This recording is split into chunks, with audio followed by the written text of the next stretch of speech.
प्यारे विद्यार्थियों, आज हम शब्द संचार माध्यम को समझने का प्रयास करेंगे। जनसंचार माध्यमों के अंतर्गत शब्द संचार माध्यम का परिचय इस प्रकार है।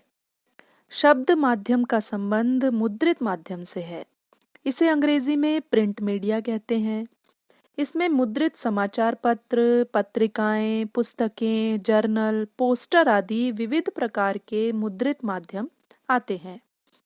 कागज के आविष्कार ने ही इसे संभव बनाया है।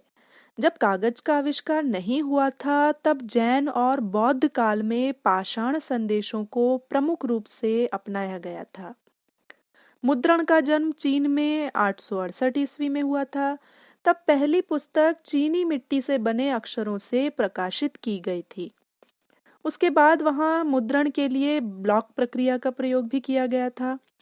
सन 1430 ईस्वी में यूरोप में गुटनबर्ग ने टाइप का आविष्कार किया। भारत में सन 1556 ईस्वी से प्रेस की स्थापना के पश्चात संचार का यह माध्यम प्रकाश में आया।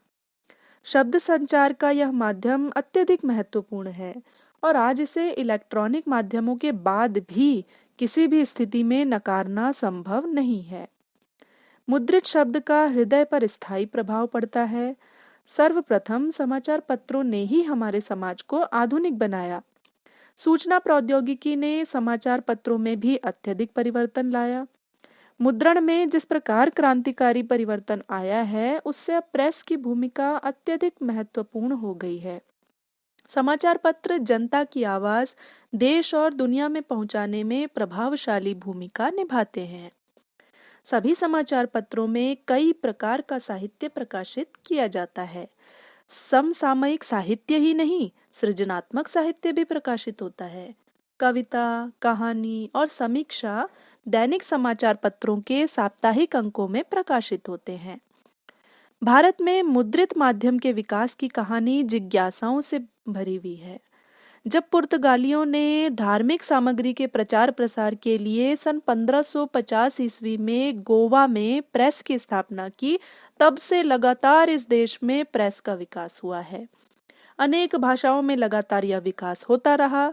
सन 1714 ईस्वी में तमिल में भी जब प्रकाशन शुरू हुआ और सन 1715 ईस्वी में भारत में कागज मिल की भी स्थापना हुई। सन 1766 ईस्वी से जब विलियम बोल्ट्स ने सर्वप्रथम समाचार पत्र भित्ति का प्रकाशन किया, तो धीरे धीरे यह जन माध्यम का प्रतीक बनता गया। मुद्रित माध्यम ने भारत की स्वाधीनता के संघर्ष में अत्यधिक योगदान दिया है। अनेक विचारकों और साहित्यकारों ने भी समाचार पत्र प्रकाशित किए। माखनलाल चतुर्वेदी और गणेश शंकर विद्यार्थी जैसे रचनाकार और राजा राममोहन राय जैसे समाज सुधारकों ने भारतीय पत्रकारिता को एक नवीन दिशा प्रदान की थी।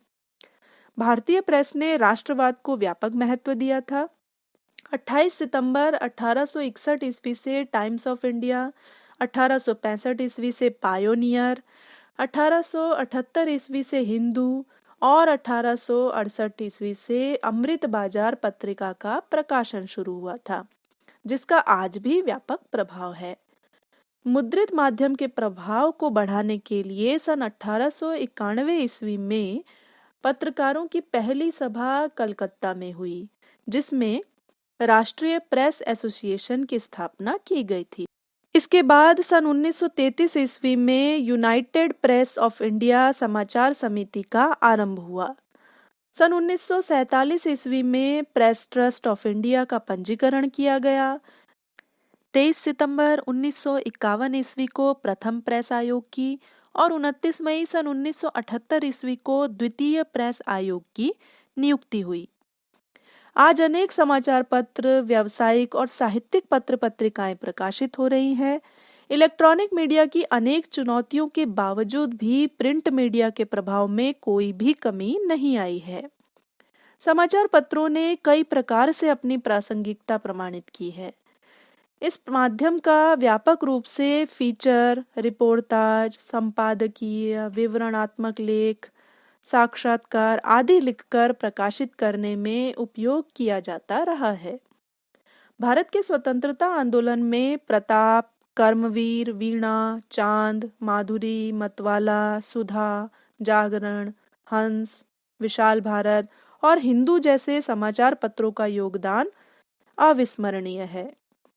अब इलेक्ट्रॉनिक का प्रयोग टाइप सेटिंग के लिए किया जाता है।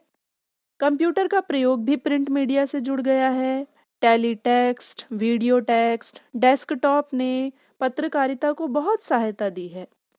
समाचार पत्रों का मूल आधार तो समाचार ही होता है। फिर भी समाचार पत्रों ने समाचारों के साथ ही संवेदना के संसार को भी पर्याप्त महत्व दिया है।